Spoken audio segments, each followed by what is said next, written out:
ਦੋਸਤੋ ਤੁਹਾਡਾ ਸਵਾਗਤ ਹੈ ਸਾਡੇ YouTube ਚੈਨਲ ਤੇ।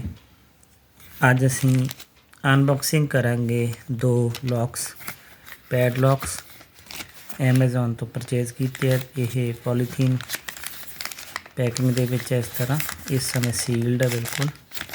ਸੇਮ ਇਹ ਪੈਕਟ ਵੀ ਹੈ, ਪਰ ਦੋਨਾਂ ਦੀ ਪੈਕਿੰਗ ਫਰਕ ਹੈ, ਜਦ ਕਿ ਦੋਨਾਂ ਦੇ ਵਿੱਚ ਲੌਕ ਵੀ ਹੈ। ਤੇ ਆਪਾਂ ਸਟਾਰਟ ਕਰਦੇ ਹਾਂ ਫਸਟ ਪੈਕਟ ਤੋਂ।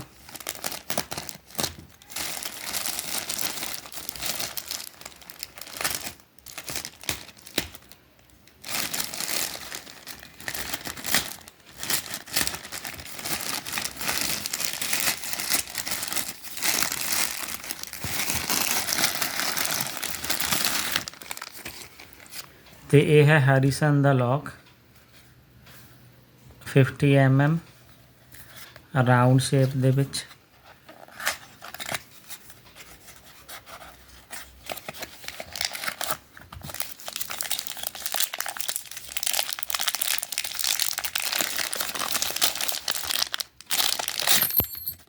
ਤੇ ਇਹ ਹੈ ਕੁਛ ਇਸ ਤਰ੍ਹਾਂ ਦਾ, ਬਹੁਤ ਜ਼ਿਆਦਾ ਵੇਟ ਦੇ ਵਿੱਚ ਹੈਵੀ ਨਹੀਂ ਹੈ, ਮੀਡੀਅਮ ਸਾਈਜ਼ ਤੁਸੀਂ ਕਹਿ ਸਕਦੇ ਹੋ।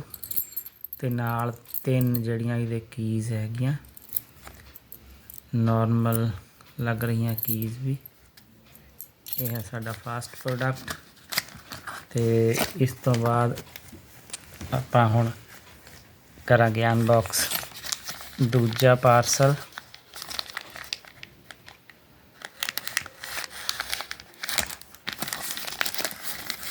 ਤੇ ਇਹ ਹੈ ਸਾਡਾ ਨੈਕਸਟ, ਇੱਕ ਅਲੱਗ ਪ੍ਰੋਡਕਟ ਹੈ।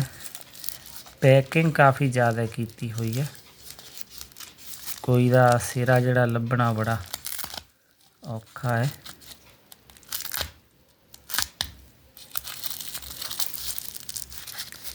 ਇਸ ਕਰਕੇ ਇਹਨੂੰ ਇਸੇ ਤਰ੍ਹਾਂ ਅਸੀਂ ਕੱਟ ਲੈਂਦੇ ਹਾਂ।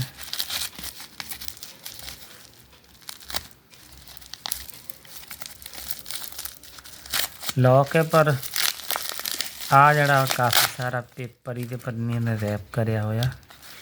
ਤੇ 40 mm ਹੈ, ਕੰਪਨੀ ਜਿਹੜੀ ਆ ਉਹ ਲੇਜ਼ਰ। ਤੇ ਬਕਾਇਦਾ ਇੱਥੇ ਵੀ ਇੱਕ ਟਰਾਂਸਪੇਰੈਂਟ ਟੇਪ ਲੱਗੀ ਹੋਈ ਹੈ। ਓਪਨ ਹੋ ਗਿਆ। ਆ ਕੁਛ ਉੱਪਰ ਦਿੱਤਾ ਵੀ ਹੈ ਵੈਸੇ ਲੁੱਕ। ਇਹ ਹੈ ਕੁਛ ਨॉर्मल ट्रेडिशनल लुक।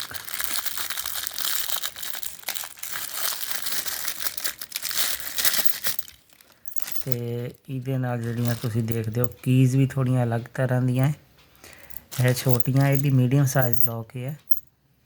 ਤੇ ਆ ਥੋੜ੍ਹਾ ਗੋਲਡਨ ਦਿੱਤਾ ਹੋਇਆ ਇਹ ਚੀਜ਼ ਹੈ ਇੱਕ ਲੌਕ। ਤੇ ਇਹ ਦੋ ਤਰ੍ਹਾਂ ਦੇ ਲੌਕ ਸਾਡੇ। Thanks for watching.